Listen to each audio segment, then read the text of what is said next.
কে পারিবারিক ভাঙন বলেন, ব্যক্তি পর্যায়ের আত্মিক ধ্বংসই বলেন, সমাজের বিপর্যয় বলেন, যাই বলেন, পিছনে একটা বড় কারণ আছে। সেটা হলো আল্লাহ থেকে দূরে থাকা মানুষ, আল্লাহ থেকে হতাশ হয়ে যাওয়া। আর এই কাজটা শয়তান করিয়েছে মানুষকে আল্লাহ থেকে দূরে সরানোর জন্য। কিন্তু আল্লাহ রাব্বুল আলামিনের কাছে কেউ যদি যেতে চায়, মন থেকে যদি আল্লাহকে একটা বারও ডাকে, আল্লাহ পাক এক ডাকের মাধ্যমেও তার গুনাহ মাফ করতে পারেন। দুজন ব্যক্তির ঘটনা পড়লাম। একজন ব্যক্তি প্রচন্ড রকম আবেদ, প্রচুর ইবাদত করে। আপনারা জানেন ইবলিসও কিন্তু আবেদ ছিল, ইবলিস কিন্তু প্রচুর ইবাদত করেছে। এখন ওই ব্যক্তির একজন বন্ধু ছিল, এটা বানু ইসরাইলের ঘটনা। তো সেই বন্ধু পাপী ছিল, বিভিন্ন কবিরা গুনাহ করত। আর এই আবেদ ব্যক্তি বারবার তাকে নসিহত করত, গুনাহ ছেড়ে দাও, তুমি পাপ করছো, গুনাহ ছেড়ে দাও। তখন সেই ব্যক্তি যে পাপ করছে সে বলতো যে আল্লাহ কি তোমাকে আমার রক্ষক বানিয়েছেন? আল্লাহ কি তোমাকে আমার উপর দারোগা বানিয়েছেন? আমাকে আল্লাহর হাতে ছেড়ে দাও, আমাকে নসিহত করতে এসো না। একদিন এই আবেদ ব্যক্তি তার বন্ধুকে একটা জঘন্য পাপ করতে দেখলো, এমন একটা পাপ যেটা দেখে তার মনে ধারণা আসলো এটা চরম জঘন্য একটা কাজ। তখন সে মুখ ফসকে বলে ফেলল যে আল্লাহ তোকে আর মাফ করবে না, আল্লাহ তোকে জান্নাত দিবে না। আল্লাহ রাব্বুল আলামিন মালাকুল মউতকে এই দুজনের কাছে পাঠালেন, দুজনের রূহকে কবজ করা হলো। এবার আল্লাহ পাক তার সামনে তাদেরকে উপস্থাপন করে বললেন যে তোমাকে আমার রহমত সম্পর্কে কে গ্যারান্টি দিয়েছে যে আমি কাউকে রহমত করব কি করব না? যাও, আমি তোমাকে জাহান্নামে পাঠালাম, ওই ব্যক্তি যে আমার রহমত প্রত্যাশা করেছে আমি তাকে জান্নাত দিয়ে দিলাম।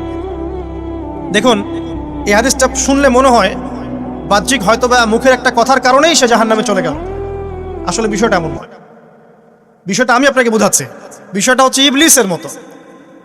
ইবলিস কিন্তু শুধু মন থেকেই বলেনি যে খলাকতানি মিন নার ওয়া খলাকতাহু মিন তিন, আমি কেন তাকে সিজদা করব আদমকে? আদম তো মাটির তৈরি আর আমি তো আগুনের তৈরি।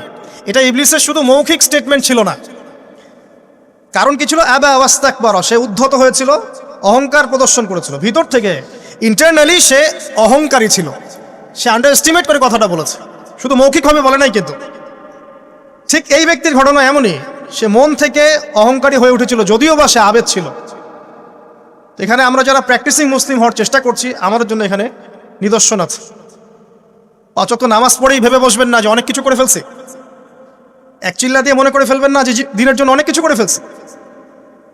একটা হজ করেছেন, ওমরা করেছেন, সিয়াম রেখেছেন, দিনের জন্য দান সদকা করেছেন, একটা মাদ্রাসা মসজিদ করেছেন, ভেবে বসবেন না আপনি সব অনেক কিছু করে ফেলেছেন এবং অন্যরা সব ককরোচ তেলাপোকা, ওরা জাহান্নামে যাবে, এমনটা মনে করবেন। জানি না আমরা যে কার আমলের কতটুকু আল্লাহর কাছে কবুল হচ্ছে। তো এখানে এই ব্যক্তির সমস্যা ছিল এই, সে নিজের আমলটাকে অনেক ভারী মনে করছিল এবং সে স্টেটমেন্ট দিয়ে ফেললো যে তোকে আল্লাহ পাক মাফ করবে না। এই একটা কথা মন থেকে বলার কারণে তার ইহকাল পরকাল দুটা বরবাদ হয়ে গেল, সে জাহান্নামে চলে গেল। ঠিক আরেক ব্যক্তির ঘটনা আছে এমন, এগুলো সবগুলো রেফারেন্স আছে। এক ব্যক্তি প্রচুর ইবাদত করত, আল্লাহ পাক তার ইবাদত করার জন্যে পাহাড়ের চূড়ায় একটা সুন্দর ব্যবস্থা করে দিয়েছিলেন। সেখানে ডালিম গাছ হতো, ঝর্ণা আসতো, খাবারের কোনো অভাব নাই। হাদিস এসেছে 500 বছর সে ইবাদত করেছে। কত বছর? কিয়ামতের মাঠে এই ব্যক্তির অবস্থা এমন হবে, তাকে জান্নাতে প্রবেশ করানোর জন্য নিয়ে যেতে বলা হবে যাও আমার রহমতে জান্নাতে চলে যাও। আল্লাহ পাক তাকে এই কথাটা বলবেন, কিন্তু এই ব্যক্তি বলবে আমার আমলের কারণে আল্লাহ পাক বলবেন আমার রহমতে জান্নাতে চলে যাও। ব্যক্তি বলবে আমার আমলের কারণে।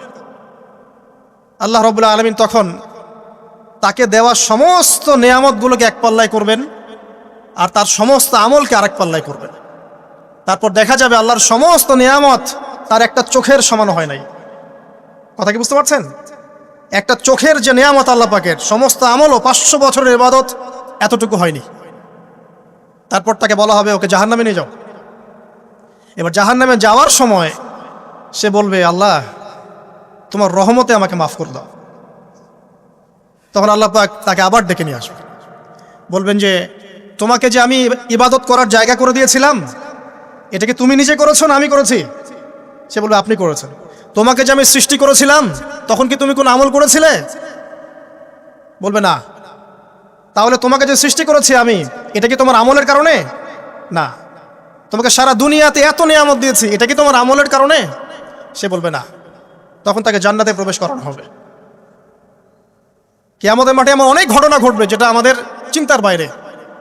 আরেকজন ব্যক্তিকে ডেকে আনা হবে, যে ব্যক্তি একটা দুটা নয় বরং 100টা খুন করেছে। সে 99 জন মানুষকে হত্যা করার পর ফতোয়া খুঁজে বেড়াচ্ছিল যে আমার তওবা কবুল হবে কিনা।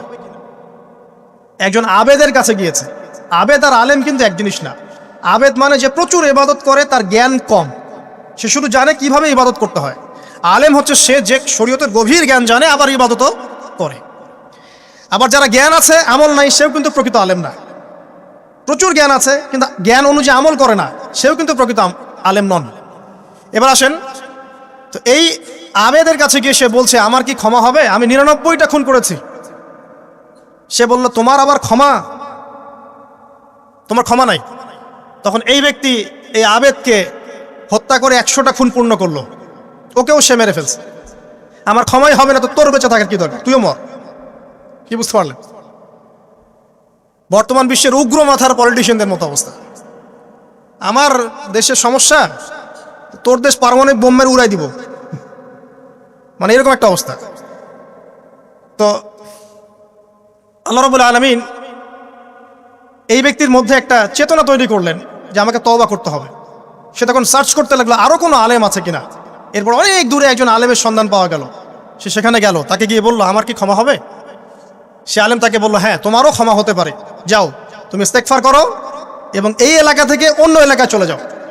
মানে যে এলাকায় তুমি অনেক দিন ছিলে, যেখানে তুমি অনেক পাপ কাজ করেছো, এখানে থাকার দরকার নাই। তওবা করে তুমি অন্য কোথাও চলে যাও, নতুন একটা জীবন শুরু করো। এখানে থাকলে হবে কি, তোমার স্মৃতিগুলো তোমাকে তাড়িয়ে বেড়াবে এবং মানুষ তোমাকে খারাপ নজরে দেখতেই থাকবে, তুমি তখন কষ্ট পাবে। এই জন্য তুমি চলে যাও। তো চলে যেতে যেতে সে রাস্তায় ইন্তেকাল করে। এবার তার রূহ নিবে কে? এই জন্য দুদল ফেরেশতা আসছেন, জান্নাতি এবং জাহান্নামী। তাদের মধ্যে বাক বিতরটা হচ্ছে কে রূহ নিয়ে যাবে। তো জাহান্নামের ফেরেশতারা বলছেন সে এতগুলো খুন করেছে, তার রূহটা আমরা নিব। আর জান্নাতি ফেরেশতারা বলছেন না, সে তওবা করতে এসেছিল, অতএব সে আল্লাহর অভিমুখী হয়েছে, তার রূহটা আমরা নিব। আল্লাহ পাক এখানে একটা কৌশল করলেন। আল্লাহ পাক ফেরেশতাদেরকে বললেন তোমরা রাস্তাটাকে পরিমাপ করে দেখো, যেদিকে যাচ্ছিল তার পরিমাপ বেশি নাকি যেখান থেকে এসেছে ওর পরিমাণ বেশি। আল্লাহ পাক জমিনকে আদেশ করলেন হে জমিন তুমি প্রশস্ত হয়ে যাও। এবার পরিমাপ করে দেখা গেল সে তওবার দিকে আসছিল, এর পরিমাণটা বেশি। এই একটা কাজের ওসিলা আল্লাহ পাক তাকে মাফ করে দিলেন। মনে রাখবেন এটা মৌখিক বিষয় ছিল না, সে মন থেকে ভিতর থেকে কিন্তু সে আল্লাহর প্রতি অনুগত হয়েছিল। এই মনের বিষয়টা আল্লাহ ছাড়া কেউ জানে না। আপনি দেখতে পারেন সমাজে অনেকে দাড়ি টুপি পাগড়ি জুব্বা সব লাগিয়ে ঘুরছে, তো বিশ্বাস করেন তাদের মনটা এমনও হতে পারে যে জানোয়ারের চেয়েও কুৎসিত, এমনও হতে পারে। আবার আপনি দেখবেন সমাজে এমন অনেক মানুষ ঘুরছে যারা হয়তো অনেক পাপে লিপ্ত মনে হচ্ছে, কিন্তু মনের মধ্যে সততা আছে। আর যার মনের মধ্যে সততা আছে আল্লাহ পাক কোনো না কোনো দিন ইনশাআল্লাহ তাকে হেদায়েত দিবে। এটা আমরা আমাদের অভিজ্ঞতা থেকেও দেখেছি। এমন অনেক মানুষকে আমরা দেখেছি যে ড্রাগ অ্যাডিক্টেড ছিল, মিউজিক করেছে, হারাম সম্পর্কের মধ্যে ছিল, নামাজ ঠিক মতো পড়ে নাই, কিন্তু যখনই আল্লাহর কথা আলোচনা হতো দেখতাম সে খুবই শান্তভাবে মন থেকে কথা শুনছে। এই কথা শুনতে শুনতে শুনতে একদিন মাশাআল্লাহ এখন দেখবেন যে চিল্লা দিয়ে বেড়াচ্ছে বিভিন্ন মসজিদে। আল্লাহ হেদায়েত দিয়েছে, সব ছেড়ে দিয়েছে। এরকম মানুষের অভাব নাই কিন্তু সমাজে। তো এখানে আল্লাহ পাকের রহমত বা দয়ার একটা উজ্জ্বল দৃষ্টান্ত দেখতে পারবেন। ঠিক এরকম আরও একটা ঘটনা আছে বনু ইসরাইলের। এক ব্যক্তি এত পাপ করেছে যে শেষে মৃত্যুর সময় সে সন্তানদেরকে ডাকছে, ডেকে বলছে যে আমি যখন মারা যাব আমার লাশটাকে তোমরা কবর দিও না, যদি আল্লাহ পাক আমাকে ধরতে পারেন তাহলে খবর আছে আমার। কি করতে হবে? সে বলছে যে আমার দেহটাকে তোমরা পুড়িয়ে ফেলবে এবং পুড়িয়ে ফেলার পরে ছাইগুলোকে একত্রিত করবা, করে অর্ধেক ছাই সমুদ্রে ভাসিয়ে দিবা, অর্ধেক ছাই বাতাসে উড়িয়ে দিবা। সন্তানরা তাই করলো। মৃত্যুর পর আল্লাহ পাক এই সমুদ্র এবং জমিনকে বাতাসকে আদেশ করলেন যে তোমরা ছাই জড়ো করে দাও। আর মানুষ আর জিন আল্লাহর কথা না শুনলেও এই প্রকৃতি আল্লাহ পাকের কথা শোনে। বিজ্ঞান বলে প্রকৃতি থেকে সব হচ্ছে। কি প্রকৃতি? প্রকৃতি কি, কাকে বলে? মানুষকে আল্লাহর ইবাদতকে বাদ দিয়ে প্রকৃতি পূজায় নিয়ে গেছে। এই পুরো প্রকৃতি আর মহাবিশ্ব এক আল্লাহর ইবাদত করে। কে সৃষ্টি করলো প্রকৃতি? প্রাকৃতিকভাবে হয়েছে সবকিছু বলে, আল্লাহ থেকে হয়েছে বলা যাবে না। বললে আপনি মৌলবাদী হয়ে যাবেন। আল্লাহ শব্দ ইউজ করলে আপনি মৌলবাদী হয়ে যাবেন। ধর্মতাত্ত্বিক শব্দগুলোকে আস্তে আস্তে উঠিয়ে দেওয়া হয়েছে। দেখবেন যুক্তি, বিজ্ঞান, দার্শনিক শব্দগুলোকে আনা হয়েছে। এটাও টেকনিক্যালি করা হয়েছে। কোন সেকুলার মিডিয়াতে আপনি দেখবেন না ইনশাআল্লাহ বলছে। ইনশাআল্লাহ প্রমাণ করবে যে আপনি আস্তিক না নাস্তিক।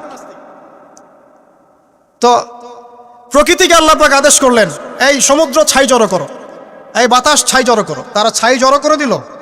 এই ব্যক্তিকে বলা হচ্ছে তুমি জীবিত করে, আল্লাহ পাক বলছেন তুমি যে এই কাজটা করেছিলে, লিমা ফাআলতা হাযা, তুমি এই কাজটা কেন করেছো? তখন এই ব্যক্তি উত্তর দিচ্ছে, মিন খাশিয়াতিকা ইয়া রাব্বি ওয়া আনতা আ'লাম। হে আল্লাহ, আমি আমার বুঝে যা এসেছে আপনার ভয়েই আমি এই কাজটা করেছি, আর আপনি খুব ভালো করেই জানেন যে আমি আপনার ভয়ে করেছি নাকি অন্য কোনো কারণে করেছি। মানে আপনি আমার মনের কথা জানেন। আল্লাহ পাক তাকে মাফ করে দিলেন। আপনাদেরকে আমি সেই ব্যভিচারী মহিলার কথাও মনে করাই। ওই মহিলা, যে ব্যক্তি একজন যৌনকর্মী ছিল, বা যেটা আমরা বলি ব্যভিচারিণী মহিলা ছিল, একটা কুকুরকে দেখেছে সে পানি পান করার জন্য তৃষ্ণার্ত, সে এটাতে মায়া করে দয়া করে তার মোজাটাকে নামিয়ে এই কূপ থেকে পানি উঠিয়ে কুকুরকে পান করিয়েছে। এই একটা কাজের বদৌলতে আল্লাহ রাব্বুল আলামিন এই ব্যভিচারী মহিলাকে মাফ করে জান্নাত দিয়ে দিয়েছে। হাদিস এটাও এসেছে, নবী সাল্লাল্লাহু আলাইহি ওয়াসাল্লাম বলেছেন, ইরহামু মান ফিল আরদ, তোমরা সবাই জমিনবাসীর প্রতি রহম করো। জমিনে মুসলিমই থাকতে হবে, তাদের প্রতি রহম করতে হবে এমন নয়, জমিনবাসী যারাই আছে সবার প্রতি রহম করো, জাতি ধর্ম বর্ণ নির্বিশেষে। এমনকি পশু পাখির প্রতিও দয়া করো। ইরহামু মান ফিল আরদ, জমিনে যারা আছে সবার প্রতি রহম করো। ইয়ারহামুকুম মান ফিস সামা, যিনি আসমানে আছেন তিনি তোমাদের প্রতি রহম করবে ইনশাআল্লাহ। ইসলাম এই কথাগুলো বলেছে 1400 বছর আগে। আজকের এই বিশ্বের সোকল্ড এই মডার্ন বিশ্বে, যেখানে মানুষের রক্তের কোনো দাম নাই, সেখানে ইসলাম পশু পাখির অধিকার নিয়ে কথা বলেছে 1400 বছর আগে। কাদেরকে কি শিখাতে আসেন? কোরআন এবং সুন্নাহর বাইরে অভ্রান্ত সত্যের কোনো উৎস আছে? এখানে যা আছে তাই চূড়ান্ত। মানতে চাইলে মানেন, না মানতে চাইলে জাহান্নামে যান, কেউ তো বাধ্য করছে না। লাকুম দীনুকুম ওয়ালিয়া দীন। আল্লাহ পাকের রহমত দেখেন। আরেকটা ঘটনা আছে এমন, একটা বিড়ালকে বেঁধে রেখেছিল এক মহিলা, খাবার দেয় নাই, কষ্ট দিয়েছে। একটা বিড়ালকে খাবার না দিয়ে কষ্ট দেওয়ার কারণে এই মহিলাকে আল্লাহ পাক জাহান্নামে পাঠিয়েছে। এরকম কত ঘটনা আছে। এই ঘটনাগুলো হাদিসের পাতায় বর্ণিত আছে। কোরআনে কি বলছে দেখুন। কোরআনের আমি কয়েকটা পয়েন্ট আপনাদেরকে খালি বলছি, এটা নিয়ে আমি সকালে ভাবছিলাম। আল্লাহ পাক আদম আলাইহিস সালামকে সৃষ্টি করেছেন আমরা সবাই জানি, কিন্তু আল্লাহ পাক সূরা সদের মধ্যে বলছেন ইবলিসকে, হে ইবলিস, তোমাকে কিসে বারণ করলো আদমকে সেজদা করতে, যে আদমকে আমি নিজের হাত দিয়ে সৃষ্টি করেছি। আল্লাহ রাব্বুল আলামিন যে আমাদেরকে এত যত্ন করে ভালোবেসে সৃষ্টি করেছেন, এটা কি আল্লাহ পাকের দয়ার নিদর্শন নয়? মহাবিশ্বের অন্য কোন মাখলুক সৃষ্টির ব্যাপারে আল্লাহ পাক বলেন নাই খলাকতু বিয়াদাই, আমি নিজ হাতে তাকে সৃষ্টি করেছি। শুধু সৃষ্টি নয়, সৃষ্টি করার পর আল্লাহ পাক তাকে সমস্ত নাম শিক্ষা দিয়েছেন। এই যে জ্ঞান শিক্ষা দেওয়া, জ্ঞান, এটা আল্লাহ পাকের সবচেয়ে বড় নিদর্শনগুলোর মধ্যে অন্যতম। এবং আল্লাহ পাকের সবচেয়ে বড় দয়া, আমার মত এটা, মানব জাতির উপরে আল্লাহ পাকের সবচেয়ে বড় দয়াটা হচ্ছে কি জানেন? আল্লাহ পাক আমাদেরকে জ্ঞান শিক্ষা দিয়েছেন, ওহী নাজিল করেছেন। এটা সব কিছুর ঊর্ধ্বে। কারণ আপনি তওবা করবেন, জ্ঞান লাগবে। নামাজ পড়বেন, জ্ঞান লাগবে। রোজা রাখবেন, জ্ঞান লাগবে। যাকাত দিবেন, ইলম লাগবে। আপনি দিনের যে কোনো আমল করেন, ইলম লাগবে। জান্নাত জাহান্নামের পথ খুঁজে পেতে হলে ইলম লাগবে। দেশ চালাবেন, ইলম লাগবে। অর্থনীতি চালাবেন, ইলম লাগবে। ইলম ছাড়া কিছু নাই, ইলমের উপরে কিচ্ছু নাই। এই ইলমটা আল্লাহ পাক কাকে শিক্ষা দিয়েছেন?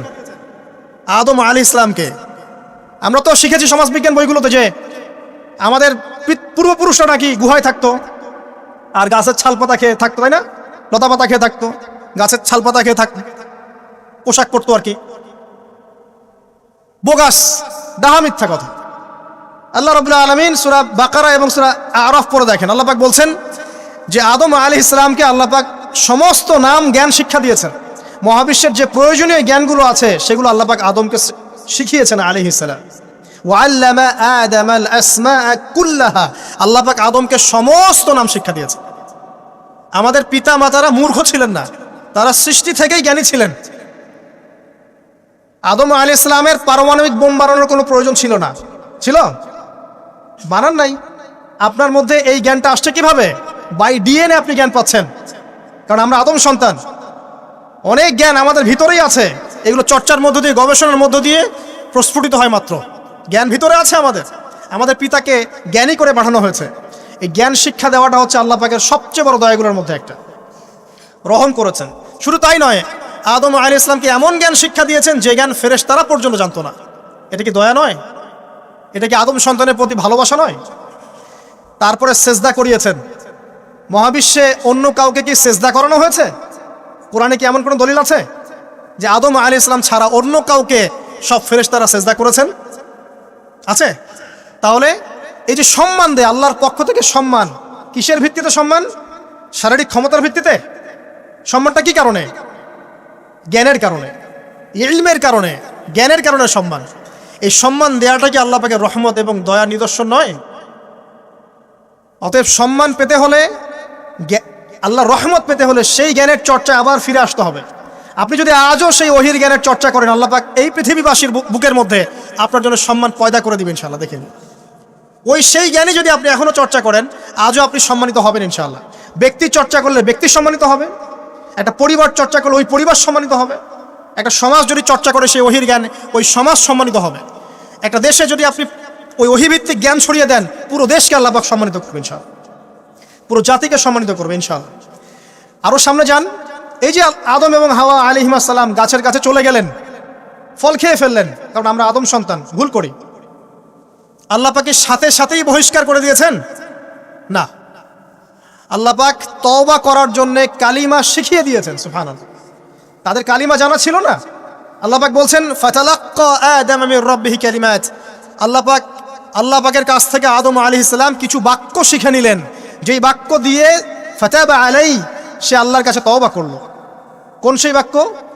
সূরা আরাফে আছে, রব্বানা যালামনা আনফুসানা ওয়া ইল্লাম তাগফির লানা ওয়া তারহামনা লানাকুনান্না মিনাল খাসিরিন। এই দোয়া কে শিখিয়ে দিয়েছে? আল্লাহ। এই তওবার বাক্য যে শিখিয়ে দেয়, এটা কি দয়ার পরিচয় নয়? আমরা আল্লাহর কাছে ফিরে যাব, তওবা করব, ইস্তেগফার করব, এই জ্ঞানটা শিখিয়ে দেয়া কি আল্লাহ পাকের দয়ার পরিচয় নয়? তাহলে আমরা কিভাবে ক্ষমা চাইতাম? কিভাবে ক্ষমা চাইলে আল্লাহ পাক সমস্ত গুনাহ মাফ করবেন, এই পদ্ধতিগুলো বলে দেয়া কি আল্লাহ পাকের দয়ার পরিচয় নয়? তারপর সামনে যান, পৃথিবীতে নামিয়ে দিয়ে আল্লাহ পাক ক্ষান্ত হয়ে যাননি। আল্লাহ রাব্বুল আলামিন আসমান থেকে হেদায়েতের গ্রন্থ পাঠিয়েছেন, বলেছেন এই গ্রন্থের মধ্যে যা আছে মেনে চললে তোমরা আবার জান্নাতে ফিরে আসবে ইনশাআল্লাহ। আল্লাহ পাক আদম এবং হাওয়া আলাইহিস সালাম এবং আদম সন্তান সবাইকেই সৃষ্টি করেছেন, উদ্দেশ্য হচ্ছে আল্লাহ পাক আমাদেরকে জান্নাত দিতে চান। আল্লাহ পাক চান যে আমরা যেন জান্নাতে যাই। যদি আমরা জান্নাতে যেতে না পারি পরকালে, একটা কারণে যেতে পারবো না, অনলি একটা কারণ, সেটা হলো আমাদের নিজের দোষে। একটা কারণ, যারা জাহান্নামে যাবে মানুষ এবং জিনদের মধ্যে, নিঃসন্দেহে মহাবিশ্বে তারা ছাড়া জাহান্নামে যাওয়ার উপযুক্ত কেউ ছিল না। ও জাহান্নামে যাওয়ার উপযুক্ত ছিল বলেই আল্লাহ পাক তাকে জাহান্নামে পাঠাবেন। আর যারাই জান্নাতে যাবে প্রত্যেকেই শুধু আমলের বদৌলতে যাবে না, বরং আল্লাহ পাকের রহমতেই যাবে। কেউই তার আমল দিয়ে জান্নাতে যেতে পারবে না। নবী সাল্লাল্লাহু আলাইহি ওয়াসাল্লাম এমন ভাষ্য বলছেন, ইল্লা আনা, আমিও না, ইল্লা বিরহমাতিল্লাহ, আমিও নয়, তবে আল্লাহ পাকের দয়া আমাকে ঘিরে ধরবে। আল্লাহ পাকের রহমত যাদের উপরে বর্ষিত হবে তারাই জান্নাতে যাবে ইনশাআল্লাহ। কে আমল দিয়ে যেতে পারবে না। যত আমলই করি বলা যাবে না এই আমলের বদৌলতে জান্নাতে যেতে পারবো। আল্লাহ পাক দয়া না করলে হবে না। আল্লাহ পাক চান যে আদম সন্তান যেন জান্নাতেই যায়। এই কারণেই সৃষ্টি করা, এই কারণেই আপনার ওহীভিত্তিক গ্রন্থগুলো পাঠানো, এই কারণে নবী রাসূল পাঠানো, আলেম ওলামা সৃষ্টি করা, মানুষকে সতর্ক করা, হায়াত দেয়া, বারংবার জীবনে চলতে ফিরতে আপনাকে অ্যালার্ম করা হয়, আল্লাহর পথে ফিরে আসেন, আল্লাহর পথে ফিরে আসেন। অ্যালার্ম করা হয় না? বিপদ দিয়ে আপনাকে অ্যালার্ম করা হয় আল্লাহর পক্ষ থেকে। আপনি চলতে পথে হোঁচট খান, আল্লাহ আপনাকে অ্যালার্ম দেন, ফিরে আসো। চলছেন বিপথে, আল্লাহ পাকে অ্যালার্ম দেন, ফিরে আসো। আল্লাহ পাকের পক্ষ থেকে কিন্তু এগুলো আসে।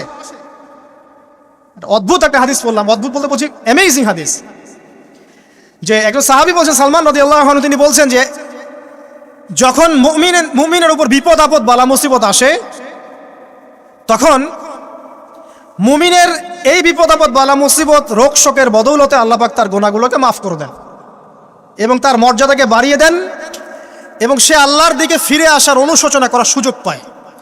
আর যখন কাফের মুশরিক বা ফাসিক মানুষকে এইসব রোগ ব্যাধি বিপদ আপদ বালা মুসিবত ঘিরে ধরে, তার দৃষ্টান্ত সেই উটের ন্যায় যে উটটাকে তার মালিক বেঁধে রেখেছে, এরপর ছেড়ে দিয়েছে।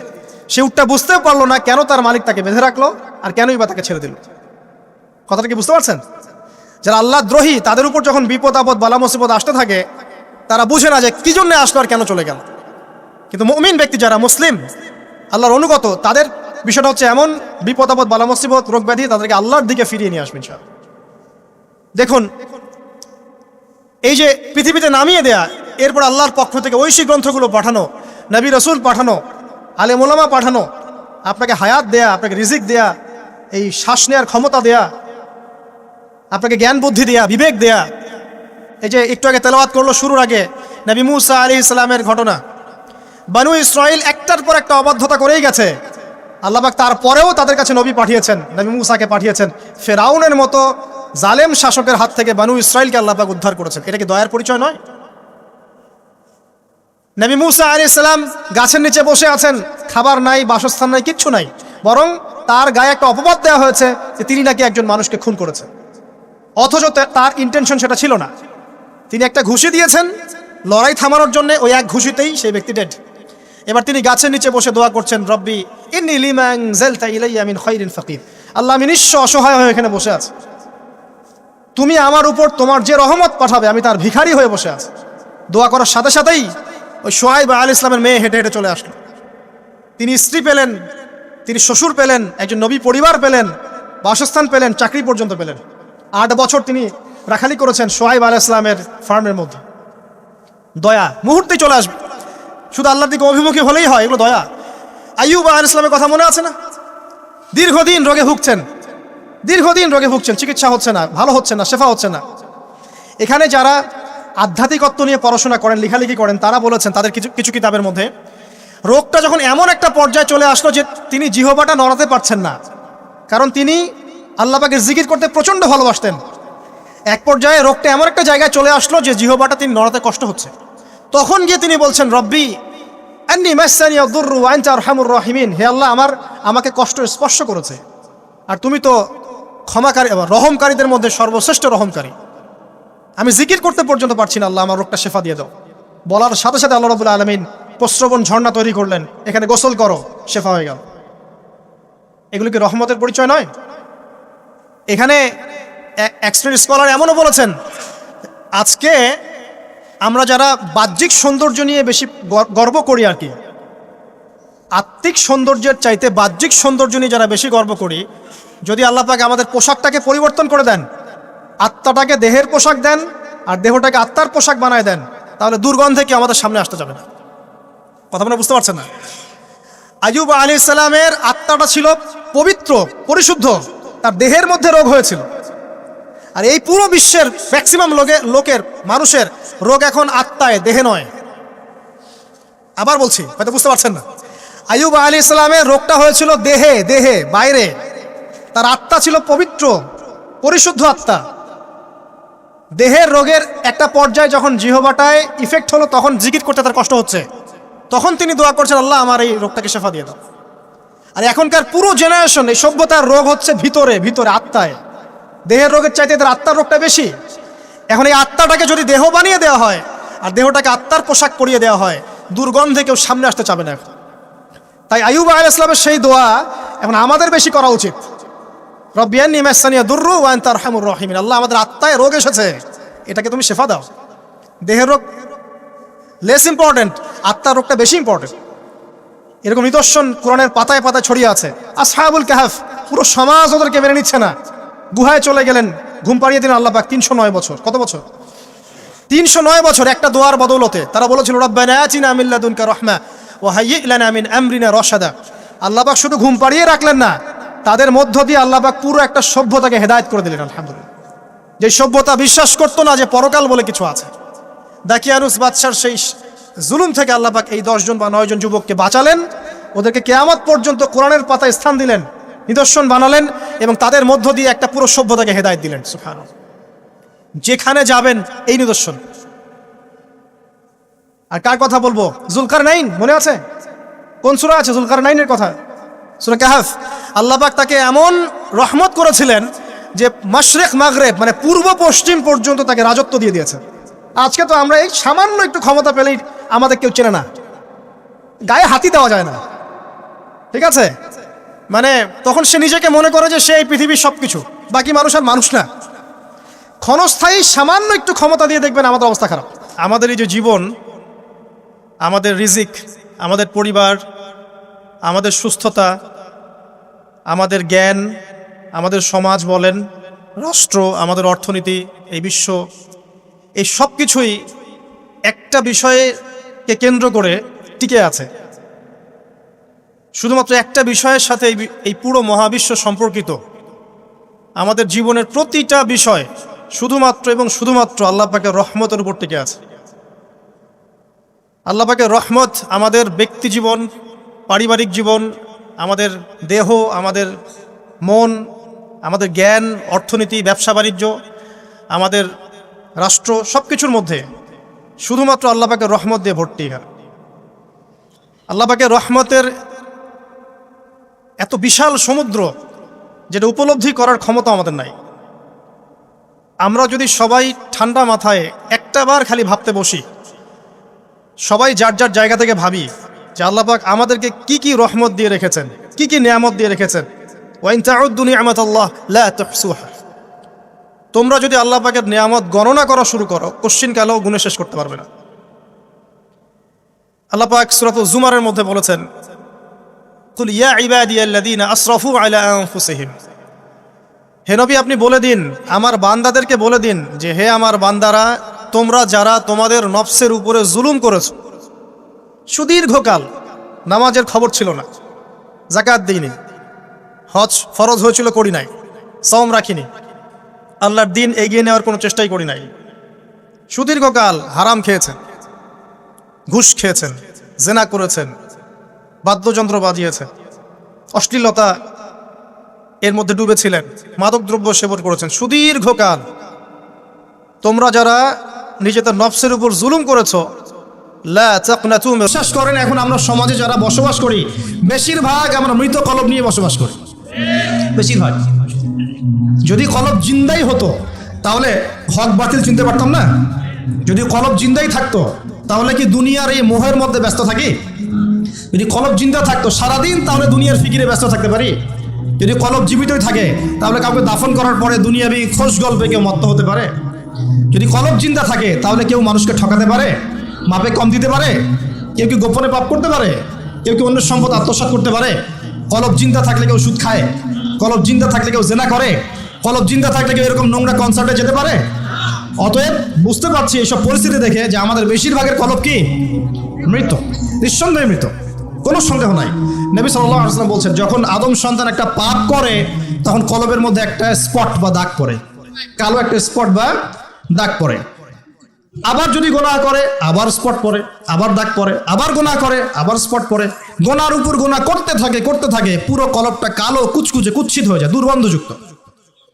অনেস্টলি বলেন তো দেখি, অনেস্টলি বলেন যে আমাদের কলবগুলো এখন এরকম না? আমরা কন্টিনিউয়াসলি পাপ করি না? কতবার দিনে আস্তাগফিরুল্লাহ ওয়া আতুবু ইলাইহি পড়ি, কতবার? নবী সাল্লাল্লাহু আলাইহি ওয়াসাল্লাম এমন একজন ব্যক্তি যার আগের গুনাহ মাফ, পরের গুনাহ মাফ, তারপরেও তিনি দিনে 100 বার বলতেন আস্তাগফিরুল্লাহ ওয়া আতুবু ইলাইহি। আমাদের তো প্রয়োজন হয় না, কারণ আমাদের তো অনেকের, আমাদের সবার না, অনেকের অ্যাটিটিউডটা এমন যে সে জান্নাতে অলরেডি চলে গেছে এবং তার দল, তার সংগঠন অলরেডি জান্নাতে চলে গেছে। আপনার যদি লিজ লাগে আপনি আসেন, আমার কাছে ফর্ম পূরণ করেন, আপনাকে দিয়ে দিব যাবে। এমন অ্যাটিটিউড নাই? আচ্ছা, এই অ্যাটিটিউডটা কিন্তু ইহুদিদের দর্শন। ওরা এরকম মনে করতো যে আমরা আল্লাহর সিলেক্টেড বান্দা, ইলেক্টেড বান্দা, যদি জাহান্নামে যাইও তাহলে অল্প কয়েকদিন থাকবো, তারপর বেরো চলে আসবো। হ্যাঁ, এই কথা সূরা বাকারায় আছে, পড়ে দেখেন। তো দেখুন প্রিয় ভাইয়েরা, কলব পরিষ্কারটা সবচেয়ে ইম্পর্টেন্ট জিনিস। এখন মানুষ বলতে পারে সুফিজমের আলোচনা করছে। হ্যাঁ, সুফিজমের আলোচনা করছি কিনা তা জানি না, তবে আমি আল্লাহর ইহসান নিয়ে কথা বলছি। কি নিয়ে কথা বলছি? হাদিসে জিবরিলের মধ্যে 4টা প্রশ্ন করা হচ্ছে। কটা প্রশ্ন? 4টা। তার মধ্যে একটা প্রশ্ন হচ্ছে আখবিরনি আনিল ইহসান, হে মুহাম্মদ সাল্লাল্লাহু আলাইহি ওয়াসাল্লাম আমাকে ইহসান সম্পর্কে বলুন। জিবরাইল আলাইহিস সালাম প্রশ্ন করছেন। কে প্রশ্ন করছেন? ইহসান কি? নবী সাল্লাল্লাহু আলাইহি ওয়াসাল্লাম বলেন আনতা আবুদাল্লাহ কাআন্নাকা তারাহ, তুমি এমন ভাবে আল্লাহর ইবাদত করবে যেন তুমি আল্লাহকে দেখতে পাচ্ছ। ওয়া ইল্লাম তাকুন তারাহু ফাইন্নাহু ইয়ারাক, তুমি যদি আল্লাহকে দেখতে নাও পারো জেনে রাখবে যে আল্লাহ পাক তোমাকে দেখছেন। এই ফিলিংসটা মানুষের মধ্যে থাকলে কি মানুষ পাপগুলো কন্টিনিউয়াসলি করতে পারে? যদি পাপ হয়েও যায় সেটা তওবা করে ফিরে আসবে, তাই নয় কি? আচ্ছা, এখন দেখুন কি করতে হবে। এক নাম্বার বলছি যে অন্তরটাকে পরিচ্ছন্ন করতে হবে। পরিচ্ছন্ন করার জন্য প্রথম কাজ কি? প্রথম কাজ হচ্ছে 5 ওয়াক্ত নামাজকে আঁকড়ে ধরা। কি করা? 5 ওয়াক্ত নামাজকে আঁকড়ে ধরা। যদি আপনি জামাত মিসও করে ফেলেন, বাসায় পড়ে ফেলবেন, নামাজ বাদ দেওয়া যাবে না। মানে জামাত মিস করে ফেলেছি জন্য নামাজ বাদ, এমন নয়। জামাত মিস হয়ে গেছে, আচ্ছা হয়ে গেছে, ঘুমিয়েছিলেন বা মনে ছিল না বা ব্যস্ত ছিলেন, কথার কথা, যখনই সময় পেয়েছেন, মনে পড়েছে, ঘুম থেকে উঠেছেন, নামাজ পড়তে হবে, একাই পড়তে হবে। বাদ দিবেন আজকে থেকে? বরং আমরা চেষ্টা করবো ইনশাল্লাহ জীবনে যে নামাজগুলো কাজা হয়ে গেছে সেগুলো যেন হিসেব করে আদায় করে দেয়া সম্ভব হয়, এটাও চেষ্টা করা উচিত। আল্লাহ পাক তৌফিক দান করুন। এক নম্বর নসিহত, নামাজ ছাড়া যাবে না।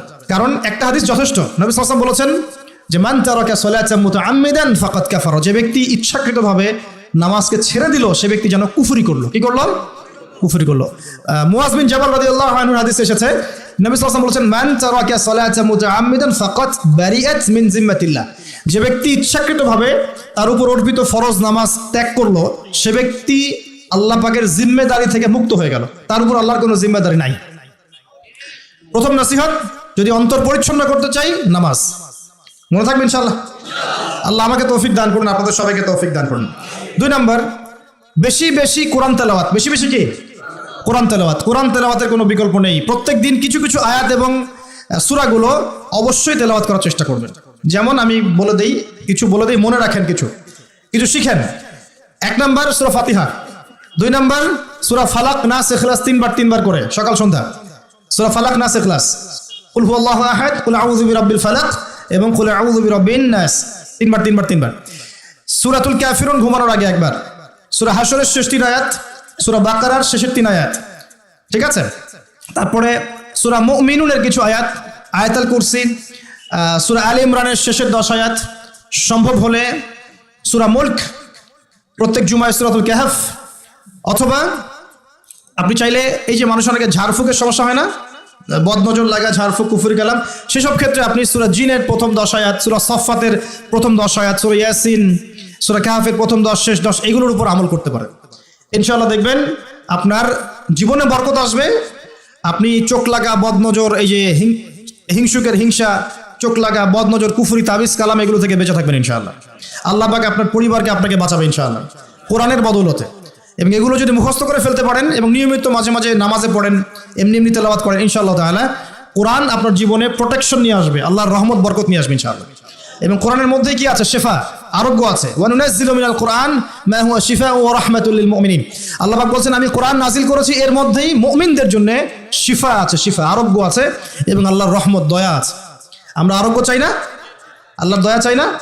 আর এই আরোগ্য শুধু দৈহিক রোগের আরোগ্য নয়, কলবের রোগের আরোগ্য। তো কোরআন তেলাওয়াতকে বাড়িয়ে দেওয়ার চেষ্টা করেন, আল্লাহ পাক তৌফিক দান করুন। আর যদি পসিবল হয়, আল্লাহ পাক যদি আরো ফুরসত দেন, তৌফিক দেন, প্রত্যেকদিন 1 ঘন্টা করে 1 পারা কোরআন তেলাওয়াত করবেন। পারবেন ইনশাআল্লাহ? আল্লাহ আমাদের সবাইকে তৌফিক দান করুন। আমিন। এরপর কি? বেশি বেশি আল্লাহর জিকির। 1 নম্বর কি বলেছি? সালাত। 2 নম্বর কোরআন তেলাওয়াত। 3 নম্বর হচ্ছে আল্লাহর জিকির। বেশি বেশি আল্লাহর জিকির। আল্লাহর জিকির মানে শুধু আল্লাহ আল্লাহ এটাকে বোঝাচ্ছি না আমি।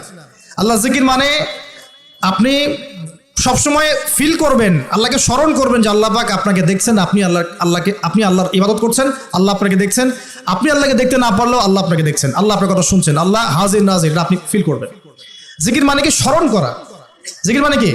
স্মরণ করা। আপনি সুবহানাল্লাহ পড়ছেন, আল্লাহর জিকির করছেন, আলহামদুলিল্লাহ পড়ছেন, আল্লাহু আকবার পড়ছেন, লা ইলাহা ইল্লাল্লাহ পড়ছেন, হ্যাঁ, লা হাওলা ওয়ালা কুওয়াতা ইল্লা বিল্লাহ পড়ছেন, এগুলোতে আপনি আল্লাহর জিকির করছেন, আলহামদুলিল্লাহ। এখন ব্যবসা করতে গিয়েছেন, এই যে মাপের দাড়িপাল্লা উঠালেন, এই যে মাপে কম দিচ্ছেন, এখন কি আল্লাহ আপনাকে দেখছেন না? এই যে আপনি আল্লাহকে স্মরণ করছেন যে আল্লাহ আমাকে দেখছেন, মাপে কমটা দেওয়া যাবে না, যদিও কাস্টমার বুঝতে পারছে না। এই যে আপনি আল্লাহকে স্মরণ করলেন, এটাই আল্লাহর জিকির। এটা কি? আল্লাহর জিকির। আপনি ওই যে স্কুলে গিয়েছেন বা কলেজে গিয়েছেন, এখন মাশাআল্লাহ আপনার তো বান্ধবীর অভাব নাই, কয়েকজন বান্ধবী আপনাকে ফোর্স করছে, চল ওখানে গিয়ে কফি খাই, এই করি সেই করি, আজকে ঘুরে আসি রমনা পার্ক, নাকি? তো এখন আপনি আল্লাহকে স্মরণ করছেন যে আমি আল্লাহকে দেখতে না পারলেও আল্লাহ তো আমাকে দেখছেন, না আমি তোমাদের সাথে যেতে পারবো না, এটা আমার জন্য জায়েজ নাই। এই যে আপনি আল্লাহকে স্মরণ করলেন, এটার নাম কি? আল্লাহর জিকির। সমাজের দায়িত্ব পেয়েছেন, আলহামদুলিল্লাহ, দায়িত্ব পাওয়া খারাপ কিছু নয়, এটাকে সঠিকভাবে পালন করাটাই চ্যালেঞ্জ। দায়িত্ব পাওয়া খারাপ কিছু নয়, দায়িত্বটাকে সঠিকভাবে পালন করাটা চ্যালেঞ্জ। দায়িত্ব পালন করতে গিয়ে আপনি ন্যায় বিচার করছেন, যখন দেখছেন যে এমন একটা বিচার সামনে চলে আসছে যে এখানে তো সমস্যা, এখানে ন্যায় বিচার করলে আমাকে হয়তো কিছু প্রতিবন্ধকতা শিকার হতে পারে, আর যদি অন্যায় করি তাহলে দুনিয়ার স্বার্থ আছে। এখন আপনি যদি অন্যায়টাকে বেছে নেন, আপনি আল্লাহ জিকির করেন নাই। যদি তখন আপনি ন্যায়টাকে বেছে নেন, আপনি তখন আল্লাহ জিকির করেছেন। আল্লাহ জিকির শুধুমাত্র সুবহানাল্লাহ, আলহামদুলিল্লাহ, তাসবিহ তাহলিলে নয়, সমাজে চলতে ফিরতে উঠতে বসে সবখানে আল্লাহ জিকির আছে। আল্লাহ স্মরণ, আল্লাহকে স্মরণ করো, আল্লাহ পাক তৌফিক দান করুন। তো জিকির বাড়িয়ে দেই। 4 নাম্বার কি? 4 নাম্বার হচ্ছে জ্ঞান অর্জন। মানে বেশি বেশি কোরআন সুন্নাহর জ্ঞান অর্জন করেন, আল্লাহর নূর মারিফত পাওয়া যাবে ইনশাআল্লাহ। 5 নাম্বার একটা বলে দেই, সেটা হলো আল্লাহওয়ালা মানুষ যারা আল্লাহওয়ালা মানুষ, আল্লাহর এবং রাসূলের কথা বলেন, যারা মুত্তাকি, পরহেজগার এবং সৎ, এইসব মানুষদের সাথে সংস্পর্শে থাকেন, আল্লাহ পাকের নূর পাওয়া যাবে ইনশাআল্লাহ। আর 5টা কথা বললাম, খালি অনলি 5টা। এগুলোর পাশাপাশি আর 5টা বিষয় আছে, যাওয়া যাবে না। 5টা বিষয়ে যাওয়া যাবে না। 1, হিংসা মনে রাখাই যাবে না। মনে যার হিংসা আছে তার সাথে আল্লাহ নূরের কোনো সম্পর্ক নাই। সে কোশ্চিন কালেও খিদির হতে পারবে না। তার বড় বড় ডিগ্রি থাকতে পারে, সার্টিফিকেট থাকতে পারে, মনে হিংসা দিয়ে ভর্তি, কোশ্চিন কালেও আল্লাহ নূর এবং মারিফত অর্জন করতে পারবে না, সম্ভব না। কলবুন সেলিম, বিশুদ্ধ কলব, অবনত চিত্তের কলব না থাকলে এটা সম্ভব নয়। অতএব হিংসা করবেন। এখন তো হিংসার যুগ। এখন তো ওই যে বললাম না, ছেলে মেয়ে হয়ে যাচ্ছে, মেয়ে ছেলে হয়ে যাচ্ছে। এখন মেয়েরা কিন্তু খুব একটা ঝগড়া করে না। মেয়েদের কথাবার্তাগুলো এখন ছেলেদের মতো। বাইরে বের হয়, রিক্সা ডাক দেবে, এই রিক্সা এদিকে আসো, এই সিএনজি এদিকে আসো, ওর গলার ভয়েসটা ছেলেদের মতো। আর ছেলেরা কি করে দেখবেন, যে কোনো একটা ইস্যু পাক বা না পাক, অনলাইনে ফেসবুকে বসে আহলুল কমেন্ট, এখানে দেখবেন সারাদিন ঝগড়া করছে। ঝগড়া করে করে করে লাস্টে বলবে যে আমি না লিখে কেউ যাবেন না। এই হলো অবস্থা। দেখবেন ঝগড়াটা একটা স্বভাব ছেলেদের মধ্যে আসে। ছেলেরা ঝগড়া করবে কেন? ছেলেরা মারামারি করে সরাসরি, নাকি? ছেলেরা কি ঝগড়া করে নাকি? দীর্ঘদিনের ইতিহাস পড়ে দেখেন না আপনি, পুরো ওয়ার্ল্ডের হিস্ট্রি ঘেটে দেখেন, দেখবেন ছেলেদের গায়রত, ব্যক্তিত্ব ছিল না? যুদ্ধ বিগ্রহ করবে ছেলেরা, বক্সিং খেলবে ছেলেরা, জিম করবে ছেলেরা, মার্শাল আর্ট শিখবে ছেলেরা এগুলো করবে। ছেলেরা চুলকাচুলকি ঝগড়া করে নাকি? চুলাচুলি করে নাকি ছেলেরা? এখন দেখবেন ফেসবুকে ঢুকলেই ছেলেরা কিন্তু মেয়েলি ঝগড়া করে। দেখছেন, খেয়াল করছেন? দেখেন সাইকোলজিক্যাল পরিবর্তন হয়েছে। ছেলেরা মেয়ে হয়ে যাচ্ছে, মেয়েদের মধ্যে সাইকোলজিক্যালি ছেলেদের প্রভাব বিস্তার হচ্ছে। অতএব হিংসায় যায় না, এটা হিংসার যুগ। হাবিল হন, কাবিল হয়েন না। আপনি হাবিল হন, কাবিল হতে চায় না। কারণ কাবিলের আমল নামায় নবী সাল্লাল্লাহু আলাইহি ওয়াসাল্লাম বলেছেন, কিয়ামত পর্যন্ত যত মানুষ খুন হবে, হাদিসটা শোনেন, কিয়ামত পর্যন্ত যত মানুষ খুন হবে, সমস্ত খুনের একটা পাপের অংশ কাবিলের আমল নামায় যুক্ত করা হবে। কারণ কি? কারণ পৃথিবীর ইতিহাসে সেই প্রথম খুনের সিলসিলা চালু করেছিল, সে তার ভাই হাবিলকে হত্যা করেছিল। তা হাবিল কাবিলের এই সুন্নত এখন নাই? আছে। মুসলিমদের মধ্যে দেখবেন বহু কাবিল ঘুরে বেড়াচ্ছে, আছে না? হাবিলের সুখ ওর ভালো লাগছে না, হাবিলের উন্নতি অগ্রগতি ওর পছন্দ হচ্ছে না, হাবিলের কুরবানি আল্লাহর কাছে কবুল হচ্ছে, ও সহ্য করতে পারছে না, এই জন্য সে কাবিল হয়ে গেছে। এরকম কাবিলের সংখ্যার অভাব নাই তো পৃথিবীতে। আর বারবার বলছি যে ভিতরের শত্রু চেনা খুব ডিফিকাল্ট, বাইরেগুলো চেনা যায়। আমরা দোয়া করি আল্লাহ রাব্বুল আলামিন ভিতর এবং বাইরের সব ধরনের শত্রুতা থেকে ইসলামকে হেফাজত করুন, আমিন। এবং যারা দুনিয়ার স্বার্থে ইসলামের বিরুদ্ধে শত্রুতা করবে, আল্লাহ পাক ওদের শিকড়টা উপরে ফেলে দেন। সামনে যান। 1 নাম্বার কি রাখা যাবে না? হিংসা। একটা কথা বলে শেষ করি, আপনি যদি কারো প্রতি হিংসা করেন তাহলে কি হবে? আপনার ক্ষতি কি? আপনার যত নেক আমল ধ্বংস হয়ে যাবে। হিংসা সেভাবে নেক আমলকে পুড়িয়ে দেয় যেমন করে আগুন কাঠকে পুড়িয়ে দেয়। হাদিস শুনেছেন হাদিসটা? হিংসা সেভাবে নেক আমলকে পুড়িয়ে দেয় যেভাবে আগুন কাকে পুড়িয়ে দেয়? কাঠকে। আগুন কাঠে আগুন ধরিয়ে দেন, কাঠ বাকি থাকে, কয়লা ছাই হয়ে যাবে। ঠিক একইভাবে আমল নামের নেকি সব ছাই হয়ে যাবে। আর যদি আপনাকে কেউ হিংসা করে, ঈর্ষা করে, মানে ঈর্ষা না, হিংসা করে এবং আপনার দিকে বদনজর দেয়, হ্যাঁ, আপনার ক্ষতি চায়, আপনার সাথে কুফরি করে ইত্যাদি, তাবিজ কবজ করে, তখন আপনারও ক্ষতি হতে পারে। চোখ লাগলে, বদনজর হলে, তাবিজ কবজ, আপনার ক্ষতি হতে পারে। আর এই ক্ষতি থেকে আপনি বাঁচবেন কিভাবে? এটা তো আপনার হাতে নাই, তাই না? কেউ যদি আপনাকে হিংসা করে, এটা তো আপনার হাতে নাই, আছে? নাই। একটা উপায় হচ্ছে মানুষের থেকে নিজেকে যত পারেন আড়াল করার চেষ্টা করেন। এই যে বারবার বলি না, এত শোডাউনের দরকার নাই, ফেসবুকের দরকার নাই, অনলাইনের এই যে ছবি টবি দরকার নাই, এমনি এমনি বলি না। আমরা চাই যে মানুষ থেকে যতটা পারি আড়াল হতে, যতটা সম্ভব। কারণ এখন তো এর চেয়ে বেশি কিছু পাচ্ছি না, এতে ক্ষতি আছে, মানুষের চোখ লাগে। এখন আপনি বাঁচবেন কিভাবে? প্রতিদিন সূরা ফালাক, সূরা নাস, ইখলাস, সকাল সন্ধ্যা 3 বেলা করে, সকাল সন্ধ্যা 3 বার করে সূরা ফালাক, সূরা নাস, সূরা ইখলাস। প্রত্যেক নামাজের পর আয়াতুল কুরসি, ঘুমানোর আগে আয়াতুল কুরসি, সূরা বাকারার শেষের আয়াত, সূরা মুলক। এই যে কোরআনিক চিকিৎসাগুলো আপনি যদি গ্রহণ করেন ইনশাআল্লাহ তাআলা আপনি চোখ লাগা থেকে বাঁচবেন ইনশাআল্লাহ। ইনশাআল্লাহ আপনি বদনজর থেকে বাঁচবেন, হিংসার কুপ্রভাব থেকে বাঁচবেন ইনশাআল্লাহ। এগুলো কিন্তু হেলা কথা বলছি না, এটা এত মারাত্মক। নবী সাল্লাল্লাহু আলাইহি ওয়াসাল্লাম বলেছেন যে চোখ লাগা বদনজরগুলো এত মারাত্মক যে একটা জীবন্ত উটকে রান্নার পাত্রে নিয়ে আসতে পারে, এত ডেঞ্জারাস, এত ডেঞ্জারাস। তো হিংসা করবেনও না, হিংসার শিকারও যেন না হন। এই জন্য সূরা ফালাককে বেশি বেশি তেলাওয়াত করবেন। কুল আউযু বিরাব্বিল ফালাক মিন শাররি মা খালাক ওয়া মিন শাররি গাসিকিন ইযা ওয়াকাব ওয়া মিন শাররিন নাফাসাতি ফিল উকাদ ওয়া মিন শাররি হাসিদিন এই যে ইযা হাসাদ। আমি হিংসুকের হিংসা থেকে আল্লাহ তোমার আশ্রয় চাচ্ছি যখন সে হিংসা করে। পারবেন ইনশাআল্লাহ? আর কি করা যাবে না? আল্লাহর নূর মারিফত পেতে হলে অহংকার করা যাবে না। কি যাবে না? আল্লাহ পাক সব পছন্দ করলে অহংকার পছন্দ করবেন না। আল্লাহ পাক অহংকার পছন্দ করবেন। আল্লাহ পাক অনেক পাপ মাফ করে দিতে পারেন, অহংকার আল্লাহ পাক খুব কঠিনভাবে ধরেন। আল্লাহ পাক খুব কঠিনভাবে অহংকারীকে আল্লাহ পাক কখনোই পৃথিবীতে টিকতে দেন নাই। অহংকার আল্লাহ পাকের চাদর, এটা ধরে কেউ টান দিতে পারে না। তো মনের মধ্যে যদি অহংকার থাকে, কোশ্চিন কালেও ডিগ্রির সার্টিফিকেট অর্জন করেও আল্লাহর নূর পাওয়া যাবে। আপনি খিদির হতে পারবেন না, সিচুয়েশন বুঝতেও পারবেন না, সলিউশনও বের করতে পারবেন না। একজন সত্তার কথা বলে দেই, আমি আলোচনা গুটিয়ে নিচ্ছি আস্তে আস্তে ইনশাল্লাহ। একজন সত্তার কথা বলি, ইবলিস নাম আছে, মনে আছে? ইবলিস, সে কি আল্লাহর একজন আবেদ ছিল না? ইবাদত করে নাই? তার জ্ঞান ছিল না? প্রচন্ড জ্ঞানী ছিল, আল্লাহ পাকের প্রচুর ইবাদত করেছে। কেন জাহান্নামী হলো? কি কারণে জাহান্নামী হলো? দেখেন, সে আল্লাহ পাকের আদেশকে লঙ্ঘন করেছে, সেজদা করে নাই, এই তো। আদম আলাইহিস সালামও তো গাছের কাছে চলে গিয়েছেন, তাহলে আদম আলাইহিস সালামও তো গাছের কাছে গিয়েছেন, আল্লাহ পাকের হুকুমটা লঙ্ঘন হয়ে গেল না? ইবলিসও তো লঙ্ঘন করেছে, তাহলে উভয়ের মাঝে কি পার্থক্য? পার্থক্যটা হচ্ছে আদম আলাইহিস সালাম ভুল করে তওবা করে ফিরে এসেছেন, অহংকার করেন নাই, করেছেন? পক্ষান্তর ইবলিস ভুল করেও তার উপর অটল থেকেছে। সে বলেছে খলাকতানি মিন নার ওয়া খলাকতাহু মিন তিন। আল্লাহ, আপনি যে আমাকে বলছেন আদমকে সিজদা করতে, আপনি ভুল, আমি সঠিক। নাউজুবিল্লাহ। এই যে আবা ওয়াস্তাকবার, সে উদ্ধত হলো এবং অহংকার প্রদর্শন করলো, এই একটা কারণেই আল্লাহ পাক কি করেছেন? তাকে চিরস্থায়ী জাহান্নামে দিয়েছেন। কথা কি বুঝতে পারছেন? অতএব অহংকার থাকলে আল্লাহর নূর পাওয়া যাবে না। ইবলিসের ইবাদত ছিল, টিকতে পারে নাই। ওর কিন্তু ইলম ছিল, টিকতে পারে নাই। আল্লাহ বোঝার তৌফিক দান করুন। আর অহংকার মানে এই নয় যে আপনি ভালো জামা পরেছেন, ভালো একটা সুন্দর বাড়ি করেছেন, আপনার জুতাটা সুন্দর, আপনার মানে কিছু জমি জমা আছে, হ্যাঁ, আপনার চলাফেরা, আপনি শৌখিনতা পছন্দ করেন, এটার নাম অহংকার নয়। অহংকার কি? অহংকার হচ্ছে সত্য, যেটা আল্লাহর পক্ষ থেকে সত্য বিধানটাকে অস্বীকার করা এবং মানুষকে তুচ্ছ তাচ্ছিল্য করা, এই হলো অহংকার। মনে থাকবে? অহংকার কি? সত্যকে প্রত্যাখ্যান করা এবং মানুষকে কি করা? তুচ্ছ তাচ্ছিল্য করা। একজন মুমিন ভাইয়ের খারাপ হওয়ার জন্য এতটুকু যথেষ্ট যে সে আরেকজন মুমিন ভাইকে তুচ্ছ তাচ্ছিল্য করছে। এখন এই সোশ্যাল মিডিয়াতে এটা হয় না? সোশ্যাল মিডিয়া মানেই হচ্ছে যাকে পাও ধুয়ে দাও একদম, মানে এর মধ্য দিয়ে দিনের কি যে খেদমত করতেছে আল্লাহ ভালো জানে।